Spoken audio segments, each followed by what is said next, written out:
Hi అండి. Welcome back to my channel. ఇక్కడ అటుకులతో ఒక చిన్న వెరైటీ రెసిపీ తయారు చేస్తున్నాను. ఇక్కడ నేను 1 కప్పు అటుకులు తీసుకున్నానండి.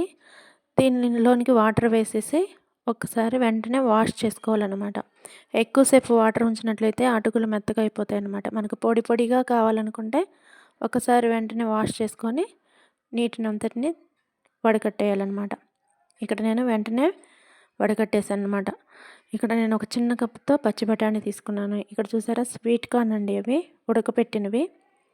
ఇవి నేను ఒక 2 కప్పులు తీసుకున్నాను. ఇప్పుడు ప్యాన్ పెట్టుకొని ఆయిల్ వేసుకొని ఆయిల్ హీట్ అయిన తర్వాత కొన్ని జీడిపప్పు పలుకులు తీసుకొని అవి మంచిగా దోరగా ఫ్రై చేసుకోవాలి. అందులోనికి ఆవాలు వేసుకొని చిటపటలాడించాలి. అందులోనికి మనం రెడీగా పెట్టుకున్న బఠానీ, తర్వాత స్వీట్ కార్న్, దీంతో పాటు కొంచెం కరివేపాకు వేసుకొని కొంచెం సేపు ఫ్రై చేసుకోవాలండి. ఫ్రై అయిన తర్వాత అందులోనికి మనం కొంచెం పసుపు వేసుకొని తర్వాత మన అటుకులు వేసేసుకోవడమేనండి. కొంచెం ఉప్పు తగినంత ఉప్పు వేసుకొని చక్కగా కలిపేసుకోవడమే. చూసారా, ఈజీ అండి. చాలా చాలా ఈజీగా తయారు చేసుకోవచ్చు.